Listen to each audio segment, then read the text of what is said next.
Bonjour peuple congolais, c'est votre frère Christian Bolabiama, chroniqueur de musique. Ici je porte la casquette de chroniqueur de musique.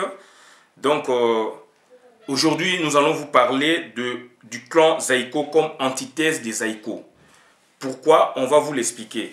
Mais d'entrée de jeu, je vais vous montrer déjà une petite bibliographie sur laquelle je me suis attardé pour avoir des matériaux afin de me faire avancer dans mes recherches.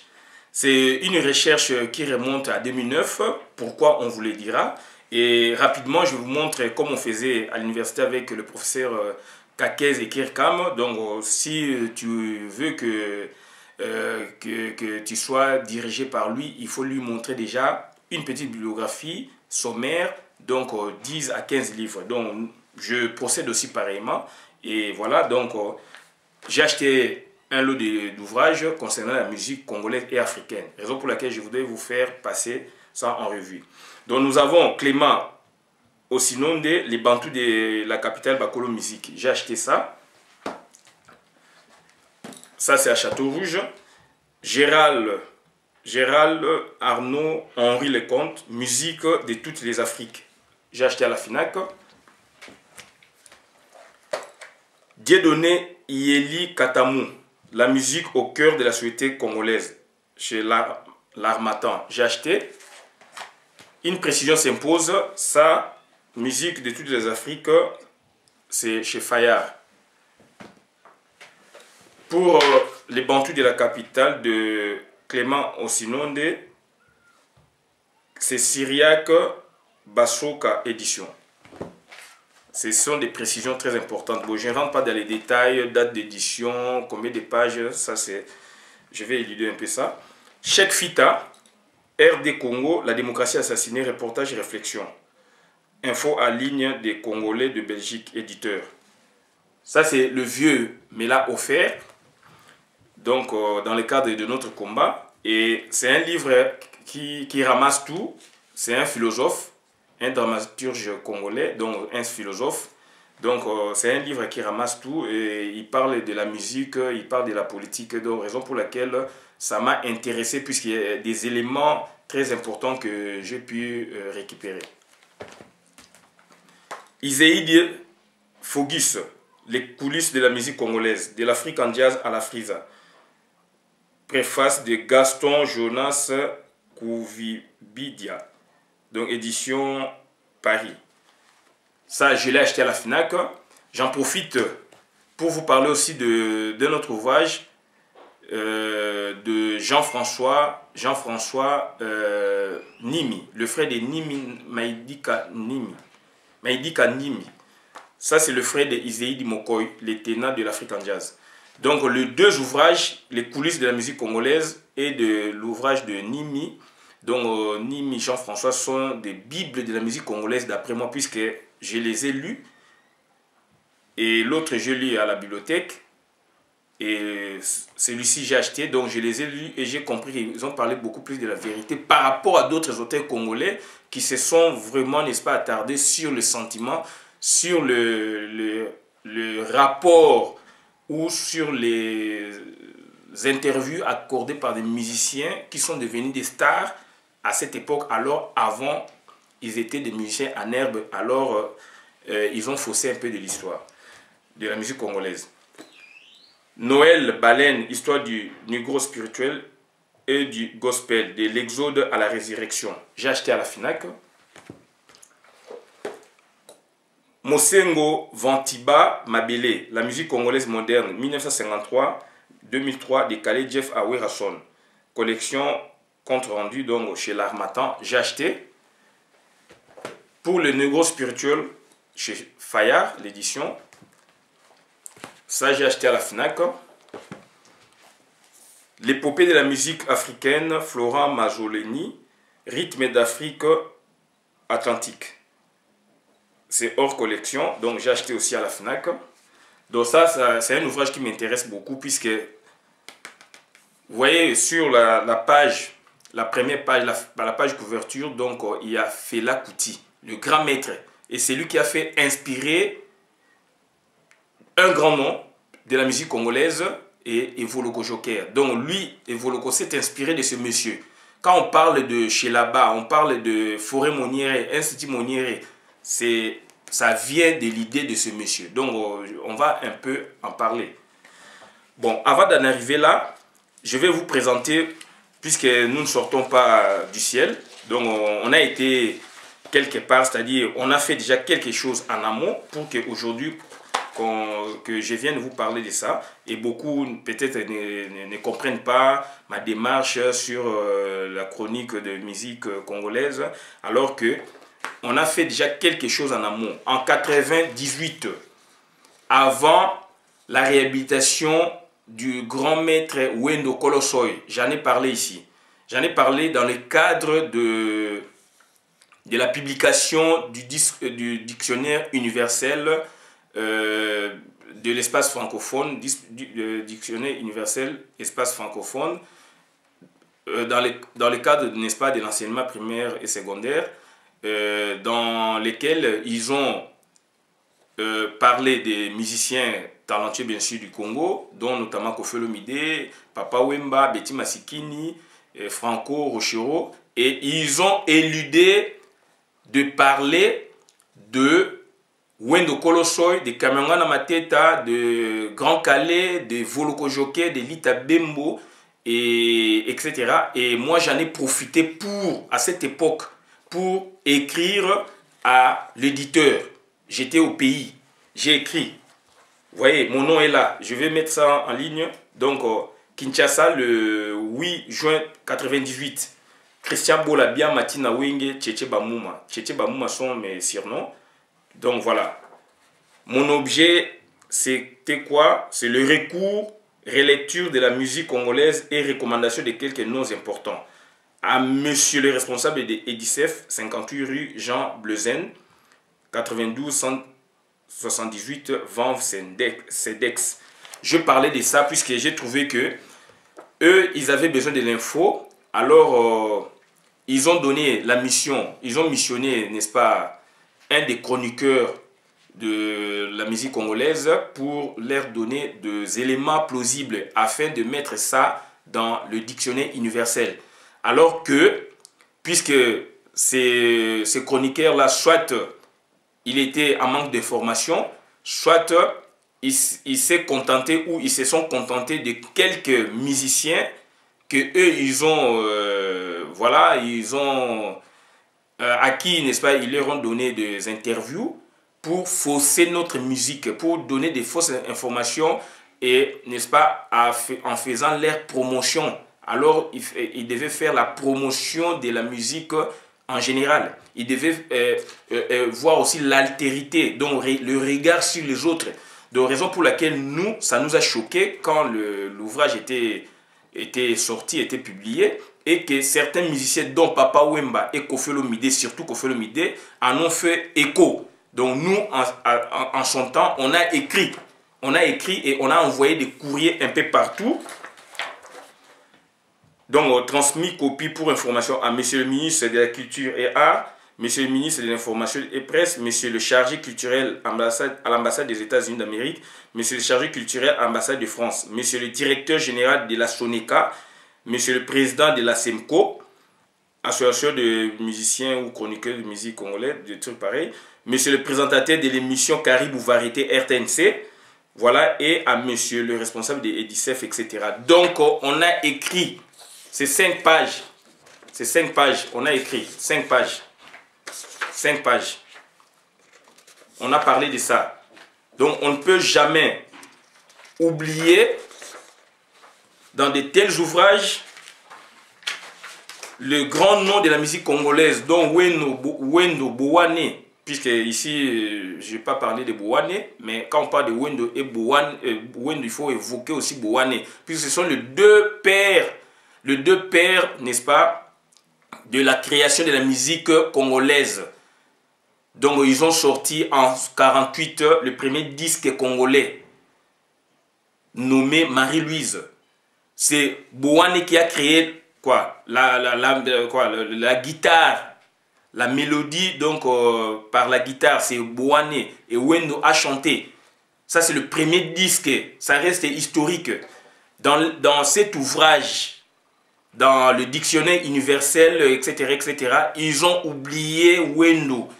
Ils ont oublié Kiamangana Mateta, qui il a beaucoup donné, n'est-ce pas, par rapport à son apport, n'est-ce pas, dans la musique congolaise, en offrant des matériels musicaux aux musiciens, l'air studio, bien sûr, il y avait des contrats, mais il a fait une sorte de promotion de la musique congolaise. S'il n'avait pas fait aujourd'hui, on n'aurait pas eu ces résultats. On a oublié grand maître, un autre grand maître, en la personne de Grand Calais, le fondateur de l'African Jazz. C'est lui qui nous a mené, n'est-ce pas, le rythme latino-américain. On l'a oublié dans cet ouvrage. On a oublié Evoloko Joker. C'est lui qui a donné les tempos venus de leur orchestre privé avec Vadu Mambenga, auquel on peut ajouter aussi Papa Wemba. Je vous ai expliqué en amont. Donc, les tempos Kavacha, puisque Zaïko s'est fondé sur le mimétisme de la musique fiesta, mimétisme de la musique Odemba. Donc, c'est-à-dire, Evoloko a créé du tempo. Ils ont oublié, ils ont omis le grand showman de la musique congolaise jusqu'à aujourd'hui, Lita Bembo. C'est lui qui a apporté le sifflet et les cris dans notre musique, s'il vous plaît. Ils l'ont éludé. Et ce sont des gens pareils qui ont créé notre musique. Ce sont des gens pareils qui se sont distingués dans le passé. Et c'est ce passé-là qui nous donne aujourd'hui qui a inoculé, ce passé-là a inoculé dans notre musique cette force qu'on a aujourd'hui. Donc, ils ont oublié et on a compris quand on a fait une étude sociologique très profonde, le chroniqueur qui a donné cette information à l'éditeur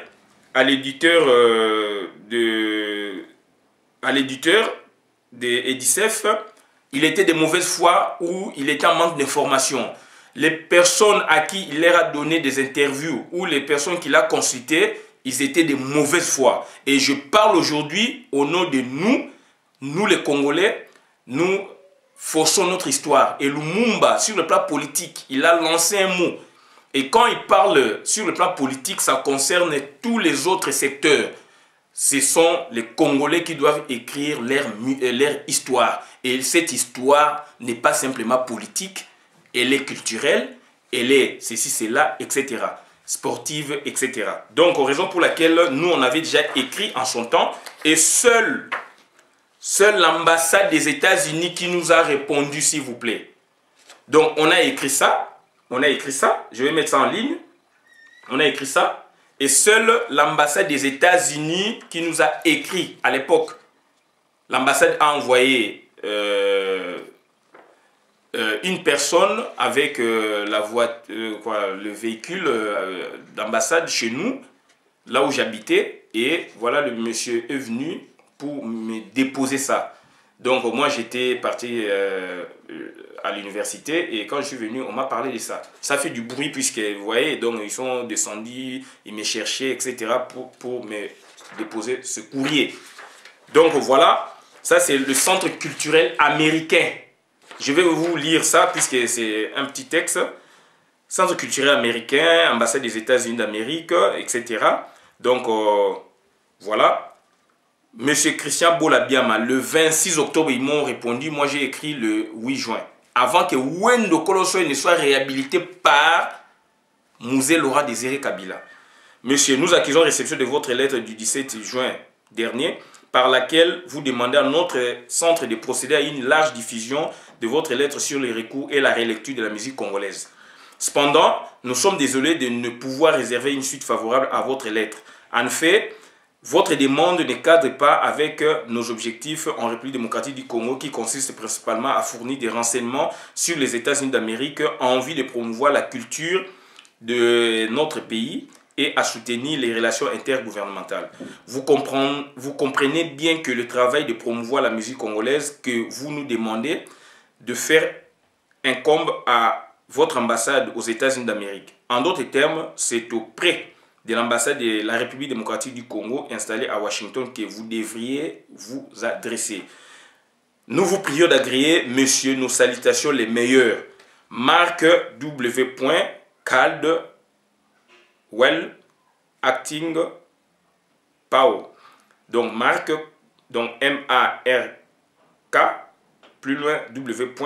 Plus loin C-A-L-D-W-E-L-L, en bas, à la ligne A-C-T-I-N-G, Pao, donc Pao, P-A-O.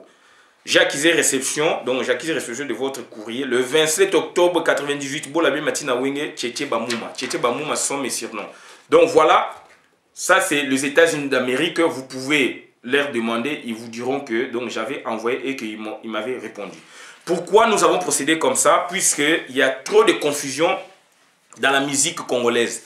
Les ouvrages que je vous ai montrés, donc quand vous les lisez, c'est choquant. Donc il y a trop de fausseté. Et on a compris que ce sont des musiciens congolais de mauvaise foi, aujourd'hui stars planétaires ou continentales ou sous-régionales, en voyageant.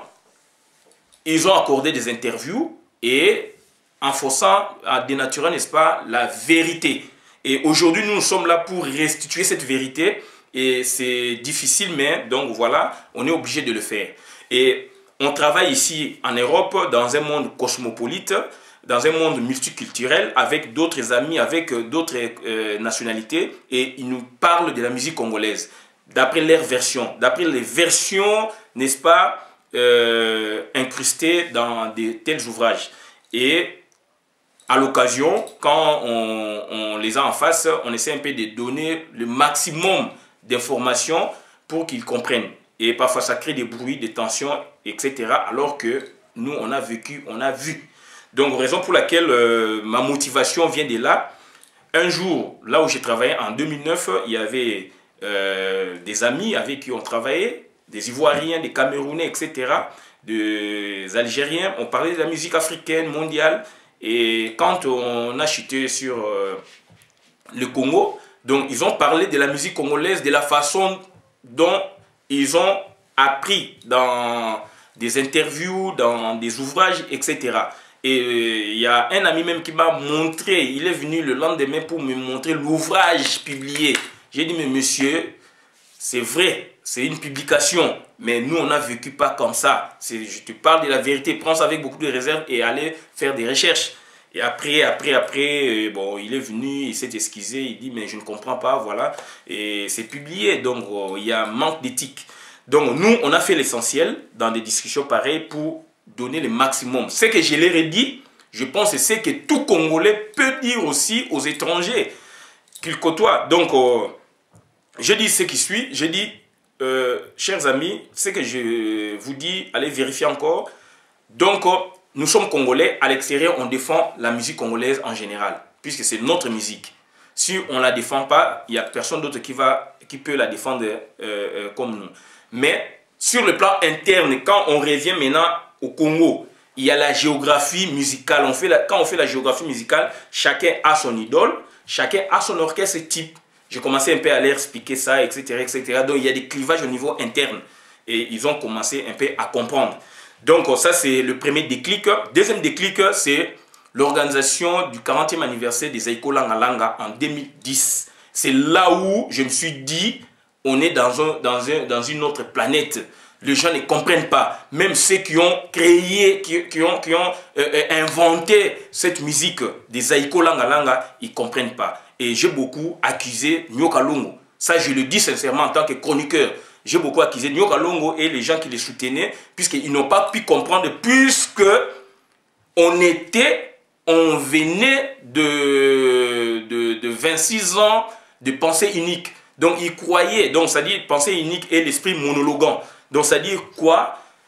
Zaïko, c'est le clan, et on ne fait même pas allusion au clan. Zaïko de Nyoka Longo fait partie intégrante de toutes les structures, de toutes les temporalités des Zaïko, et c'est lui qui prend cette étoffe de chef, c'est lui qui prend l'étoffe des fondateurs uniques, c'est lui qui prend l'étoffe de cette aura des haïkus. Alors, il y a des temporalités. Raison pour laquelle, s'il vous plaît, on vous a parlé en amont des temporalités. Je vous ai montré des tels documents, ça date de 98.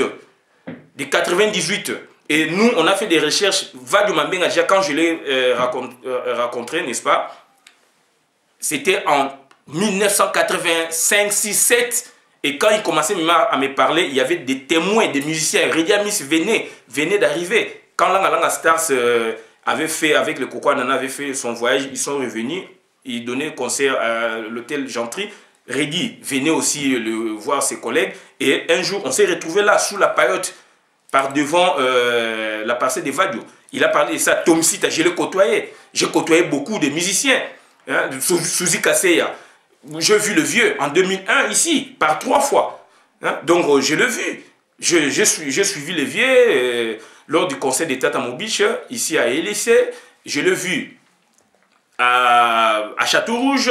Il m'a embarqué dans sa voiture pour aller dans un hôtel. Je lui ai posé des questions. Je suis allé chez lui, à ma maison, à Sarcelles, là où il habitait, lui poser des questions, voir le vieux pour poser des questions, pour savoir. Et moi, j'avais... S'agissant de générations, moi j'avais 22 générations. C'est lui qui m'a ramené à 8 générations.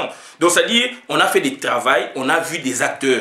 Je parlais avec Vadio Mambenga, je parlais avec Voloko Joké, je parlais avec Juna Janana, je parlais avec Seluta, je parlais avec beaucoup. Donc c'est-à-dire, je parlais avec Popolipo, Fedelao, mon vieux avec qui je travaillais, je parlais avec Popolipo, je lui ai posé des questions et il m'a donné aussi son point de vue.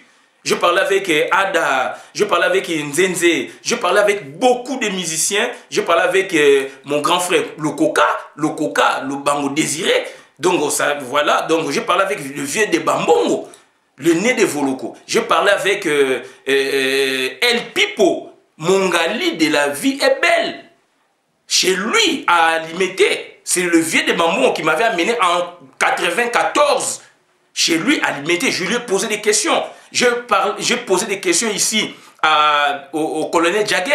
J'ai dit, vieux, vous êtes au milieu entre Evoloko et Papa Wemba. Moi, voilà ce que moi je veux que vous me donnez comme réponse. J'ai posé des questions. Il a rigolé. Il dit, petit, moi je suis le fils d'un diplomate. Devant Adio Salemba. Adio Salemba, c'est mon vieux. Je lui ai posé aussi des questions. Il dit, petit, moi je suis au milieu de Evoloko, c'est mon petit. Il n'est pas mon ami, il n'est pas l'ami de celui qui me suit, il est l'ami de l'autre. Donc, et Papa Wemba, c'est un ami, Evoloko. Donc, on est dans une même famille. Mais pour que, ce que toi tu cherches là, pour que moi je te réponde, va m'obtenir l'autorisation auprès d'Evoloko, auprès de Papa Wemba, et tu me les ramènes, et là, moi, je vais te parler de ce dont tu as besoin. Viens, Jagger, Adio Salim, témoin. Donc, on a fait des recherches. J'ai parlé avec Joe Mali, il m'a parlé de la musique congolaise. J'ai parlé de... C'est-à-dire, on a posé des questions, ça fait tout ça. Donc, ça peut prendre 30 ans de recherche. Je parlais avec la tante des Voloko. Tante des Voloko à l'époque, Mikle Bardo, des amis. Donc j'ai parlé, j'ai causé avec des amis, avec François Moukouné, Moussoungaï, donc un chroniqueur encore. Donc on a parlé de beaucoup de choses. Et voilà, donc on est arrivé à ce point-là. Donc on a été choqués lors de l'organisation, n'est-ce pas, du 40e anniversaire des haïkus. C'était un fiasco, ils n'ont pas compris. Raison pour laquelle on vous a parlé de temporalité. Ce sont des recherches qui datent de 2010. Je me suis arrêté à 2010. J'ai fait encore des recherches, j'ai dit non. Il y a trop de confusion, on ne peut pas publier de tels trucs maintenant. Donc il faut que je prenne du recul. Il faut que j'observe encore, je lise beaucoup, je fasse encore du terrain. Puisque moi je suis juriste et ici en France j'ai fait l'anthropologie du droit. J'ai fait la gouvernance des projets de développement en Afrique. Donc j'ai appris d'autres méthodes ou méthodologies. On m'a appris la méthodologie juridique, référence au texte. Ici à Paris 1. On m'a appris la méthodologie ethnologique, la descente du terrain, l'observation participante, le terrain. Et en gouvernance des projets de développement Afrique, là, on m'a appris la méthodologie du commanditaire. Donc, c'est-à-dire, voilà, il y a un projet, donc il faut suivre maintenant sa méthodologie, la méthodologie du commanditaire. Donc voilà, avec tout ce que j'ai comme densité de méthodologie, j'essaie un peu de créer une opinion médiane pour avoir des matériaux plausibles afin que quand je parle, quand je lance un truc, que les gens voient vraiment que c'est du terrain et c'est de la bonne information. Donc, raison pour laquelle on s'est attardé beaucoup sur ça. Donc, pourquoi aujourd'hui on est arrivé à parler du clan Zaïko comme antithèse des Zaïko? Clan Zaïko comme antithèse des Zaïko. Puisque le clan regroupe, si on prend ça du point de vue sociologique, le clan regroupe autant de lignées, autant de familles. Maintenant, clan Zaïko, c'est quoi? C'est le clan qui regroupe Zaïko et les autres. Donc, le clan maintenant prend le dessus et c'est un ancêtre qui a généré, qui a enfanté beaucoup d'enfants, beaucoup d'orchestres. Et antithèse des Zaïko, pourquoi? C'est par rapport à l'opinion émise bien avant sous le MPR parti État, puisqu'on avait une sorte de passé unique et l'esprit monologuant. Et c'est lui qui avait la parole, c'est l'homme fort, c'est lui qui avait tout sur lui. C'est lui qui avait toutes les gloires, c'est lui qui avait tous les honneurs. Et on a vu dans le passé comment cet orchestre a fonctionné. Et aujourd'hui, il y a 4 ans, 3 ans, les vraies vérités commencent à sortir. Un Manoa Kouakou qui, n'est-ce pas, dans son comportement, c'est quelqu'un qui ne parle pas beaucoup et il est sorti de son trou, n'est-ce pas, pour parler. Puisqu'il y a un mutisme quelque part. Un Evoloro qui ne parle pas beaucoup et il était obligé de parler. Un Ginef qui ne parle pas beaucoup, il est obligé de parler. Donc voilà la raison pour laquelle on a eu des éléments. On a eu des éléments nouveaux et ça nous a permis, n'est-ce pas, de faire enrichir, d'émailler notre recherche. Donc voilà pourquoi clan Zaïko, je vous ai expliqué. Donc il y a une thèse Zaïko avec l'esprit monologuant, donc pensée unique. Donc alors on est maintenant dans une pensée plurielle. Donc ça dit tout le monde doit parler, tout le monde doit s'exprimer. Et nous autres aussi on était là attentifs, on ne comprenait pas, mais comment expliquer? Ils ne parlaient pas, leur histoire. Et heureusement déjà Vadio en amour nous a déjà titillé, nous a donné des éléments. Donc j'étais surpris et j'étais ravi d'avoir des vrais acteurs des Zaïko sortis de l'ermitisme pour nous donner des vraies informations et lesquelles, n'est-ce pas, permettent aux écrivains de faire des grandes recherches. Et je ne dis pas que leurs opinions aujourd'hui remettent tout en cause, tous les écrits d'autres auteurs en cause, non, mais du moins ça nous permet un peu d'avancer, de voir les choses autrement. Donc, thèse des Zaïko, c'est une proposition ou théorie particulière qu'on tient pour vrai et qu'on s'engage à défendre par des arguments. Durant 25 ans, 30 ans, on parlait toujours des Zaïko. C'est comme si quand on quittait Zaïko, on était maudit. C'est comme si quand on faisait ça, on était ceci. Mais on va vous démontrer autrement. Donc, les vertus de quitter Zaïko, les vertus de certains musiciens, parce qu'ils avaient fait ça. Et aujourd'hui, on a du résultat. On parle du clan. Donc, voilà. Donc, antithèse, maintenant, c'est clan Zaïko, c'est comme antithèse. Donc, c'est l'opinion contraire. Et les acteurs du clan Zaïko sont là et on est ravis puisqu'ils ont sanctionné aussi leur projet par des DVD, des CD, même si aujourd'hui ils mourraient. Donc nous, on a déjà ça. C'est ça la vraie information, la vraie histoire. Donc, clan Zaïko, c'est quoi? Je vous ai expliqué. Pourquoi ce sujet? Je vous ai expliqué. Zaïko Langa Langa, c'est quoi? Je vous ai expliqué. Donc là, on ne peut plus beaucoup nous apaisantir.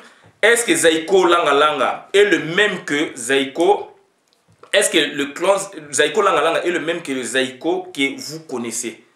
Puisque quand on parle de Zaïko Langa Langa, on met tout sur Nyoka Longo. Est-ce que durant 45 ans, le même Zaïko revient à Nyoka Longo? On vous a expliqué dans des vidéos passées. Donc, maintenant, le vrai problème est là. Beaucoup disent que Zaïko Langa Langa est le descendant de Belguide. Vrai ou faux? Donc, pour parler de ça, il y a 3 thèses qui s'affrontent. La thèse administrative, administrativement parlant, Belguide est un ancêtre des Zaïko si l'on se situe du côté des fondateurs et anciens de celui-ci, des fondateurs et anciens de Belguide, son noyau continuateur. Nyoka Longo, Manouakou Waku, etc. font partie de Belguide et continuateurs dans la structure donc émise après donc Zaïko. Pour eux, ils peuvent parler de ça, mais je ne vois pas je ne vois pas beaucoup Manouakou Waku revenir sur ça. C'est Nyoka Longo qui s'en tient pour montrer aux gens qu'il a été à l'origine même des Belguides et que pour lui c'est une continuité. Sur le plan administratif, donc si on se met dans cette logique des fondateurs, les fondateurs peuvent dire ça, Nyoka Longo peuvent dire ça. Ça c'est sur le plan administratif. Sur le plan ou thèse administrative, sur le plan maintenant musical ou thèse musicale, Belguide ne fut pas un orchestre en tant que tel pour qu'il soit évoqué à dessein contre Zaïko Langalanga ou contre les musiciens qu'il avait composés dans ses débuts, c'est-à-dire avant la sortie officielle des Zaïko Langalanga. La composition de l'orchestre Belguide, à moins qu'on puisse le dire, est celle qualifiée de quorum non atteint, en ayant que Manouakou Waku, Teddy Soukami comme guitariste et Josa Nyoka Longo comme chanteur. Nous voyons comment musicalement, harmonieusement, les trois allaient se combiner pour créer des sons et des œuvres, selon des règles de cet art dans la fin des années 69 au Congo, précisément à Kinshasa. En revanche, Zaïko, l'orchestre Zaïko Langalanga sorti en 70 est une recommandation musicale et esthétique de l'époque au pays, avec en son sein 2 drummers, Bimi Ombal et Meridjo, 4 guitaristes, Manouakou Zamangana Mateta, Moi Kabapius et Matima Pioso, et 5 chanteurs dont un pop, Evoloko, Papa Wemba, Mavouela Nyoka Longo, Mbuta Machakado. C'est cet orchestre qui donna le son agréable à l'oreille. Le refuter, c'est sans douter, c'est condamner. Donc ça dit sur le plan déjà de musique, Belguide n'était pas un orchestre, s'il vous plaît. Et les composants, les musiciens composants, n'est-ce pas, Zaïko Langalanga, peuvent à dessein rejeter Belguide comme ancêtre des Zaïko, s'il vous plaît, puisqu'ils n'ont pas connu ça. Et nous prenons l'élément détonateur ou déclencheur de l'orchestre, de la création même de l'orchestre Zaïko Langalanga, dont en l'occurrence, comme ils disent, nous on doit vérifier encore, Papa Wemba. Donc, lui, il vous dira jamais de Belguide, puisqu'il l'a jamais connu. Il l'a jamais connu, puisqu'il vient, il chante, et puis voilà, après il y a détonation ou déclenchement. Et il y a remise en cause en quelque sorte. Voilà, donc c'est-à-dire, ça dépend de chacun. Chacun défend sa thèse, chacun défend sa logique pour pérenniser, n'est-ce pas, son histoire. Sur le plan juridique ou thèse juridique, comment crée-t-on un orchestre en RDC? 2 plans nous intéressent, plan de fait et plan de droit. L'orchestre Belguide dont on parle tant était-il créé sur le plan des droits ou sur celui des faits? Nous osons croire, quant à nous, que cet orchestre fut simplement créé sur le plan des faits, c'est-à-dire n'ayant pas été reconnu juridiquement. Sinon, il aurait pu se justifier normalement de la composition totalement des musiciens d'un orchestre existant. Ainsi, cette composition lui aurait donné droit d'agir sur le terrain de production scénique et discographique du pays et d'ailleurs. Cet orchestre est simplement un feu de paille. Donc, chacun peut défendre sa thèse, mais nous, on vous donne 3 thèses qui s'affrontent pour justifier, oui ou non, si Belguide était ou est l'ancêtre des Zaïko Langalanga. Donc voilà, maintenant, on passe sur un grand point. Pourquoi Clan Zaïko a été créé et quelle différence faisons-nous entre Clan Zaïko et Clan Langalanga? Clan Zaïko a été créé, c'est selon les contextes, on va vous en parler. Et je voudrais rapidement expliquer, n'est-ce pas, la différence entre le Clan Zaïko et Clan Langalanga, puisque je risque un peu d'oublier cet aspect un peu crucial. Donc, Clan Zaïko, comme je vous ai dit, Mutatis Mutandis, donc précédemment. Clan Zaïko déjà, c'est l'ensemble des orchestres. On va voir ça. Et voilà, la question n'est pas là. Clan Zaïko, la grande différence c'est quoi? Ce sont des temporalités. Ce sont le temps qui a coulé pour que les 3 génies ou les 4 génies, les surdoués des Zaïko, ils les ont prouvés pour qu'ils viennent, n'est-ce pas, à créer cette structure Clan Zaïko après 41 ans ou 40 ans d'existence des Zaïko Langa Langa. Et ils se sont dit non, non, on va créer cette structure Clan Zaïko. Donc, puisqu'il y avait des enjeux, ils allaient perdre aussi leur statut, leur contribution, apport incommensurable dans Zaïko et dans la musique congolaise. Et je ne vais pas trop rentrer dedans, puisque dans les détails, je vais m'apaisantir. Et le clan Langa Langa n'avait pas, n'est-ce pas, avait droit d'exister ou d'être créé, mais il n'y a pas eu beaucoup de temporalité et que le temps record était trop petit. 69, 92, 82, 83 par là, la date à laquelle le clan a été créé par Papa Wemba et Bimi Ombale. Donc c'est-à-dire, c'est ça la grande différence. Ce sont des temporalités, ce sont les œuvres et les contributions. Puisque en 82 déjà, les contributions de Papa Wemba, Bimi Ombale, etc., et les autres qui composaient ce clan étaient moindres par rapport à Papa Wemba aujourd'hui, puisque Bimi Ombale est mort il y a 4 ans ou 5 ans. Bimi Ombale aussi a contribué, puisqu'il y a eu Zaïko Family Day après. Mais eux, ils se sont précipités dans le temps pour créer. C'était une stratégie aussi pour renforcer la famille Zaïko. Mais ils ont créé déjà en 82-83 le clan Langa Langa. Et clan Zaïko est venu 44 ans ou 40 ans après. Donc le clan Zaïko englobe même le clan Langa Langa. Donc voilà, on va peut-être revenir un peu dans les détails. Et s'agissant maintenant, pourquoi clan Zaïko a été créé? Donc il y a eu des contextes. On ne parle pas des contextes religieux ou quoi, non. On parle des contextes historiques ou sociaux. Il y avait une histoire. Donc il y avait une histoire, raison pour laquelle donc, on parle des contextes. Il y avait une histoire. Donc c'est-à-dire, on ne peut pas venir comme ça, créer un truc, une structure sans s'appuyer sur une histoire. Donc il y avait une histoire, un contexte historique tragique. Un contexte historique tragique. Le clan était créé en janvier 2010 dans les circonstances dont on ne peut plus tolérable du refus du patron actuel des Zaïko Langa Langa d'organiser le 40e anniversaire de l'existence de cet orchestre au contexte historique indéniable ensemble avec leurs anciens collègues, cofondateurs ou musiciens d'autres générations de différentes structures, dont leur passé commun fut générateur d'emblèmes patrimoniaux du groupe aujourd'hui.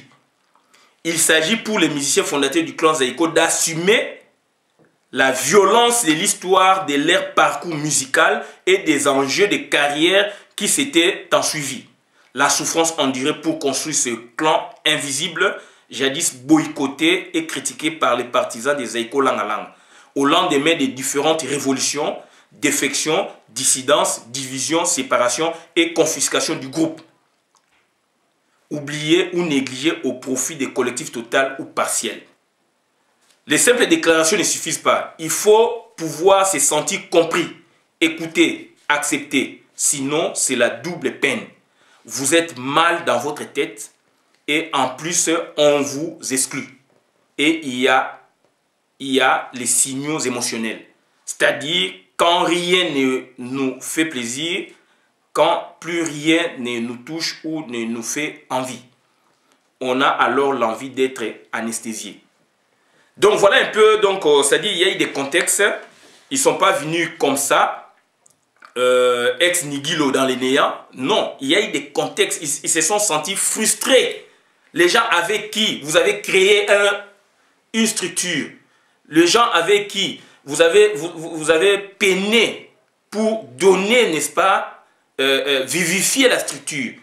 Et d'ailleurs, si on doit encore comparer les talents ou les contributions d'un chacun d'eux dans l'air de but et vous avez la réponse. Et comment aujourd'hui on doit exclure. Et raison pour laquelle on vous a parlé des temporalités, on vous a parlé d'épisodes. Collectif total global, collectif total partiel, Zaïko de 5 administrateurs, Zaïko de 5 administrateurs moins 2 administrateurs, Zaïko personnalisé. On vous a expliqué ça en amont.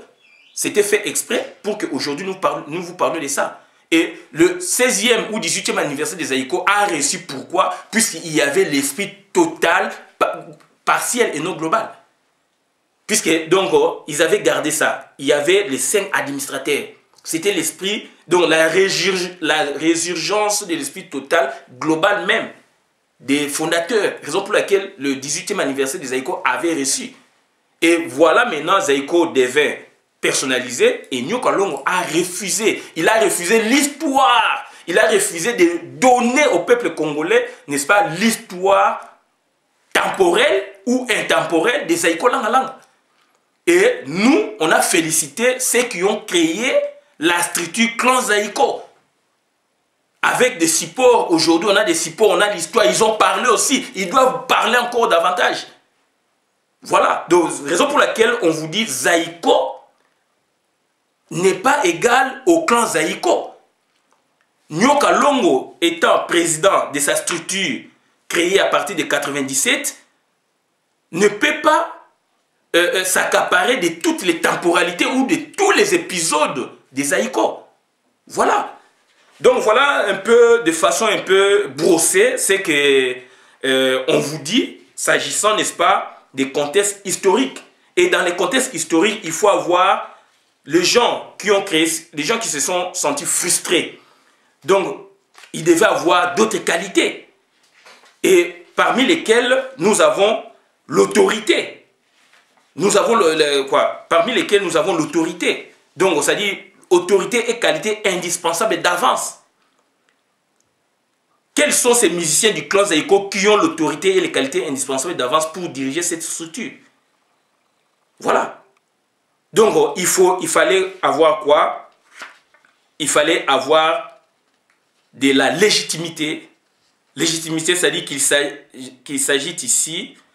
La légitimité qu'il s'agit ici est un droit fondé sur l'hérédité de l'orchestre Zaïko Langa Langa original. Donc quelques musiciens s'en réclament particulièrement après 97. Ils se sont rebellés. C'est ça l'histoire. Quand vous avez vu la création de la structure clan Zaïko, donc il y a des frustrés, ils avaient de la patience. Quand Babuch est parti, l'autre parti, Nyoka Longo est resté avec Zaïko, le nom, simplement le nom, Zaïko. Donc voilà, les autres qui étaient déjà partis se sont frustrés et ils ont fait bloc spirituellement, émotionnellement avec les deux qui venaient d'être limogés par leurs collègues Nyoka Longo.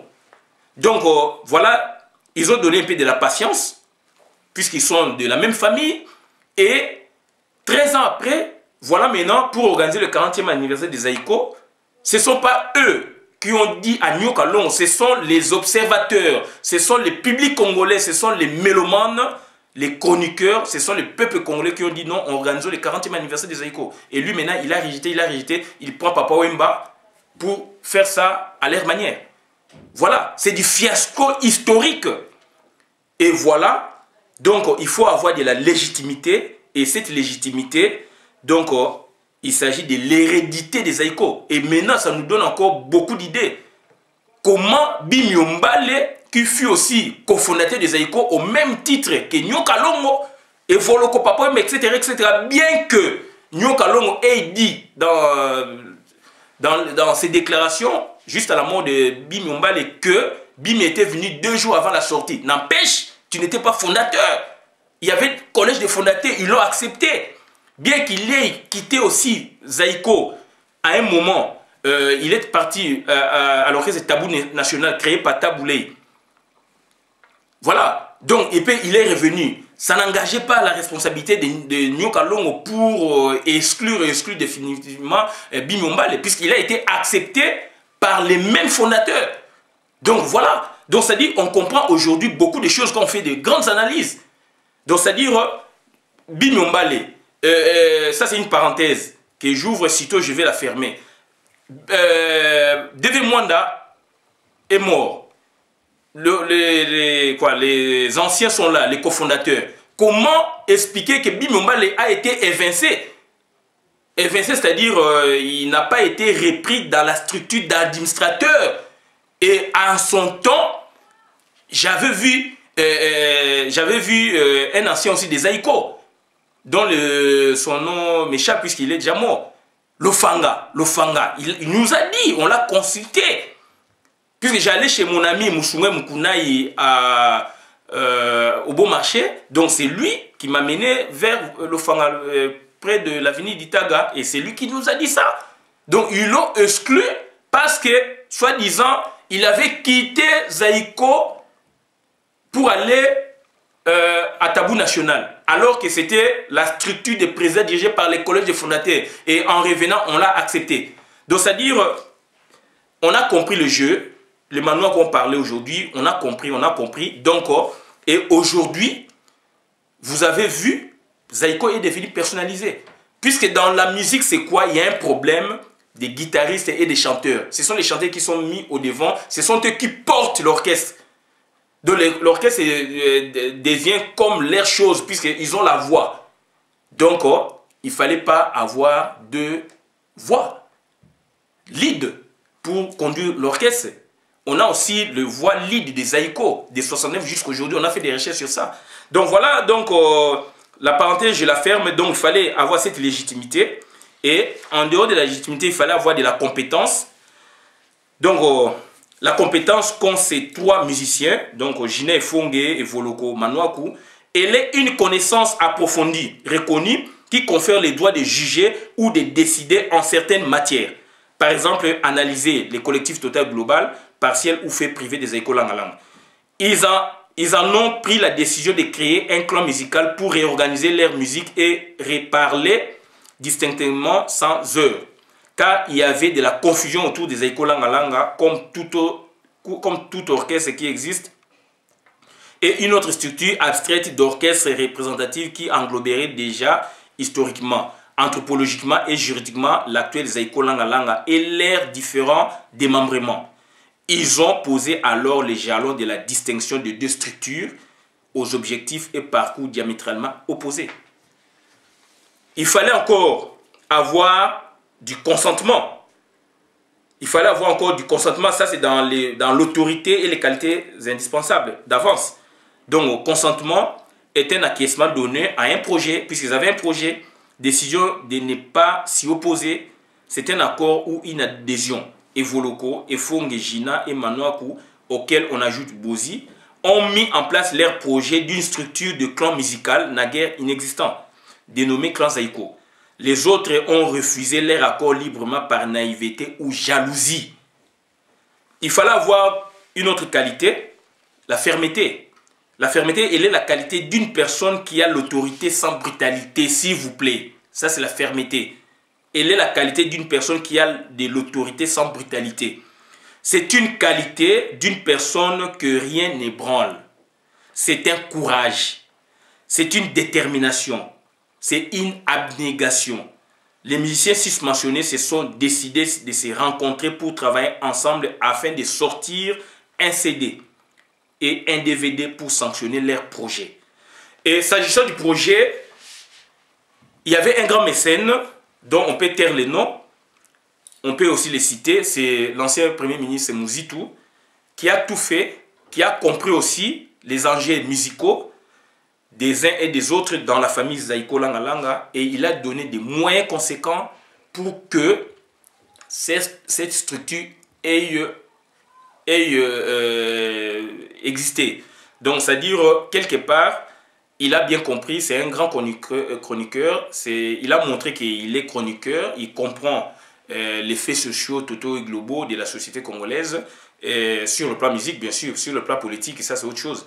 Donc on est là sous la casquette de chroniqueur de musique, il a donné des moyens, et aujourd'hui on a des cassettes, des DVD, on a des supports audio et visuels. Même si ces musiciens-là mourraient, c'est que nous ne les souhaitons pas, on a des supports, on a une bonne histoire.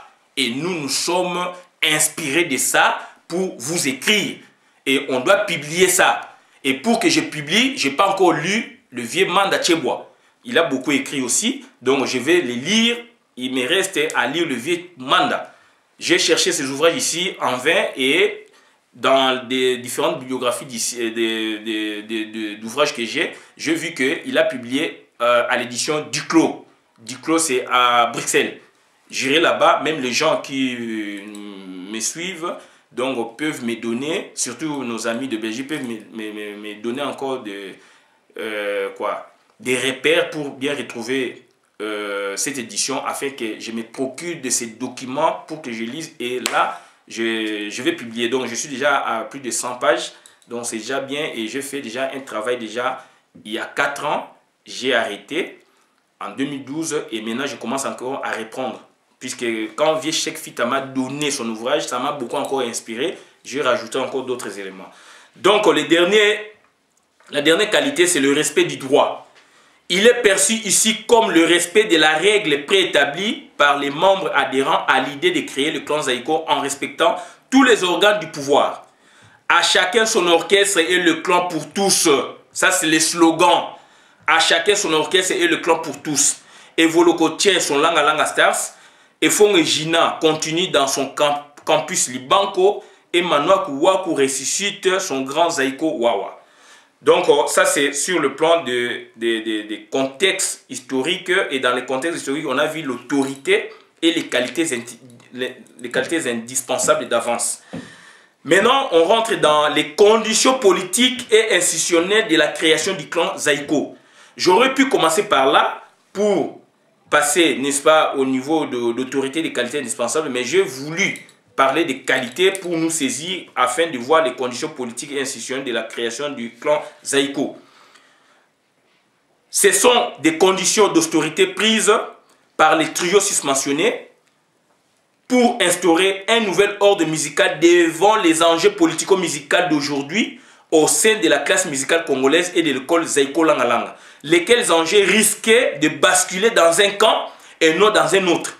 Ils ont pratiqué cette politique d'austérité en temps de crise morale et intellectuelle dans le domaine musical, focalisés par des chroniques musicales non conformes à la déontologie, usurpées et dénaturées à dessein à l'avantage d'un groupe de musiciens, d'un musicien et au désavantage d'autres groupes et d'autres musiciens par méconnaissance historique musicale du terroir, voire refus de la connaissance historique musicale du terroir, ou par appréhension, par documentation abrégée dont la vérité est altérée sciemment dans le but de falsifier cette histoire et de se venger individuellement. On a constaté qu'il y a de la vengeance.